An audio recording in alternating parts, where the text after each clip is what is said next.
Assalamualaikum warahmatullahi wabarakatuh. Nama saya Muhammad Rizky Andika Damanik.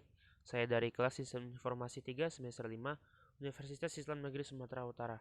Di sini saya akan menjawab pertanyaan dari e-learning, yaitu menjelaskan tentang tipe-tipe kepemimpinan transaksional, transformasional, dan autentik. Nah, dimulai dari pertama, yaitu kepemimpinan transaksional. Sebelum membahas tipe-tipenya, saya akan menjelaskan apa itu kepemimpinan transaksional. Kepemimpinan transaksional merupakan gaya kepemimpinan di mana pemimpin menggunakan hadiah dan hukuman untuk mendorong kepatuhan bawahan. Gaya kepemimpinan ini juga disebut sebagai kepemimpinan manajerial. Para pengikut mengikuti, dan melaksanakan pekerjaan sesuai dengan arahan dari pemimpin. Sebagai kompensasinya, mereka menerima bayaran. Jika tidak sesuai dengan ekspektasi, maka pemimpin menerapkan hukuman, misalnya seperti lembur dan tidak menaikkan jabatan. Nah, di sini selanjutnya yaitu tipe-tipe pemimpin transaksional. Yang pertama ialah penghargaan dan hukuman merupakan motivasi bagi bawahan dalam melaksanakan tugas dan harus mematuhinya. Yang kedua, standar dan tolak ukur untuk kinerja yang baik dinyatakan secara jelas. Kreativitas dan inovasi bukan fokus utama, melainkan yang terpenting adalah melaksanakan tugas sesuai dengan standar yang diberikan oleh pemimpin. Yang ketiga, misi organisasi.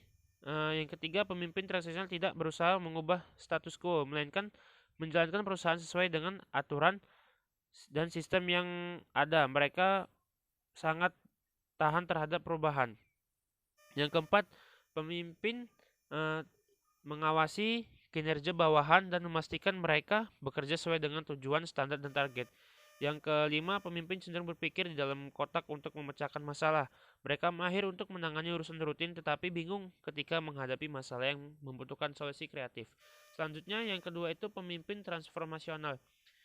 Nah, pemimpin ini menciptakan visi bersama dan mengilhami bawahan untuk mencapai dan melampaui harapan. Mereka menentang status quo dan menetapkan tujuan di luar yang sudah ada saat ini. Mereka lebih berorientasi pada masa depan. Tipe-tipe pemimpin transformasional ada beberapa. Yang pertama itu stimulasi intelektual, yang dimana kondisi perusahaan yang stagnan adalah musuh nomor satu bagi pemimpin transformasional. Yang kedua itu konsiderasi individual, yang dimana seorang leader dengan gaya kepemimpinan ini mampu memahami perbedaan individual para bawahannya. Yang ketiga ialah motivasi inspirasional, yaitu pemimpin transformasional memiliki visi yang jelas dan dapat dikomunikasikan kepada setiap bawahannya. Yang keempat, idealisasi pengaruh. Seorang pemimpin transformasional ini berfokus membangun budaya perusahaan di mana setiap orang di dalamnya mau bekerja gotong royong untuk kebaikan bersama.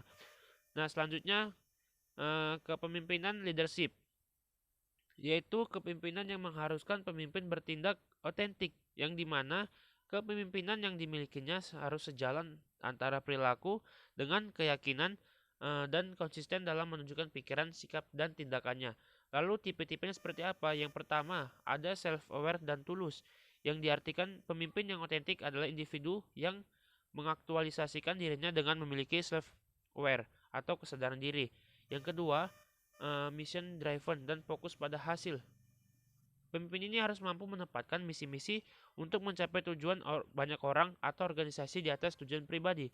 Yang ketiga, tipenya ialah memimpin dengan hati, tidak dengan pikiran.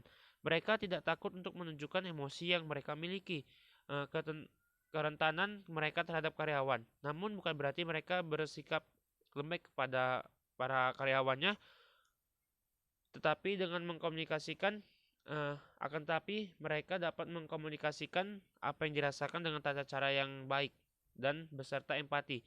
Nah, tipe yang terakhir ialah fokus pada jangka panjang. Para pemimpin ini harus fokus untuk hasil jangka panjang, bersedia untuk membimbing setiap orang dan memelihara organisasinya dengan sabar dan kerja keras karena mereka yakin akan hasil yang bisa mereka hasilkan akan bertahan untuk jangka waktu yang lama. Mungkin hanya demikian yang bisa saya sampaikan. Lebih dan kurang saya mohon maaf. Assalamualaikum warahmatullahi wabarakatuh.